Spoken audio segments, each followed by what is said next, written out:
Hi all, welcome to ക്രിക്കരീന. IPL ലേലവുമായി ബന്ധപ്പെട്ടുകൊണ്ടുള്ള സുപ്രധാനമായ വിവരങ്ങൾ ഇപ്പോൾ പുറത്തേക്ക് വന്നിട്ടുണ്ട്. വരുന്ന 16-ാം തീയതിയാണ് ഓപ്ഷൻ നടക്കുക. അതിൻ്റെ സമയം ഇപ്പോൾ പുറത്തേക്ക് വന്നിട്ടുണ്ട്. അതായത് 16-ാം തീയതി ഉച്ചക്ക് 2:30 മുതലാണ് ലേലം ആരംഭിക്കുക എന്നാണ് അറിയാൻ സാധിക്കുന്നത്. ജിയോ ഹോട്ട്സ്റ്റാറിലാണ് നമുക്ക് ഇത് ലൈവ് ആയിക്കൊണ്ട് കാണാൻ കഴിയുക. ആകെ 350 താരങ്ങളാണ് ലേലത്തിൽ ഉള്ളത്. 77 സ്ലോട്ടുകളാണ് ആകെ അവശേഷിക്കുന്നത്. അതിൽ 31 വിദേശ സ്ലോട്ടുകൾ ഉണ്ട്. ഇത്തവണത്തെ ലേലത്തിൽ ഏറ്റവും കൂടുതൽ വില ലഭിക്കുമെന്ന് പൊതുവെ പ്രതീക്ഷിക്കപ്പെടുന്നത് ഓസ്ട്രേലിയൻ ഓൾറൗണ്ടറായ കാമറൂൺ ഗ്രീനിനാണ്.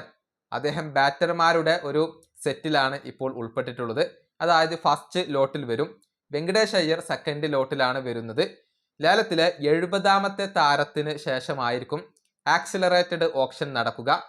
ഗ്രീനിന്റെ സെറ്റിൽ മറ്റ് 5 ബാറ്റർമാർ കൂടി വരുന്നുണ്ട്. Devon Conway, Jake Fraser McGurk, Sarfaraz Khan, Prithvi Shaw, David Miller എന്നിവരാണ് ഈ ഒരു താരത്തിന്റെ സെറ്റിൽ അഥവാ ലോട്ടിൽ വരുന്നത്. ഏതായാലും കാമറൂൺ ഗ്രീനിന് വേണ്ടി നമ്മൾ കടുത്ത പോരാട്ടം പ്രതീക്ഷിക്കുന്നുണ്ട്. കൊൽക്കത്ത അദ്ദേഹത്തെ സ്വന്തമാക്കും എന്നാണ് പ്രതീക്ഷിക്കപ്പെടുന്നത്. തീർച്ചയായും കൊൽക്കത്തയ്ക്ക് വെല്ലുവിളി ഉയർത്തിക്കൊണ്ട് ചെന്നൈ സൂപ്പർ കിങ്സും കാമറൂൺ ഗ്രീനിന് വേണ്ടി ശ്രമങ്ങൾ നടത്തിയേക്കും. ഈ വീഡിയോയുടെ അവസാനിപ്പിക്കുന്നു. അടുത്തൊരു വീണ്ടും കാണാം.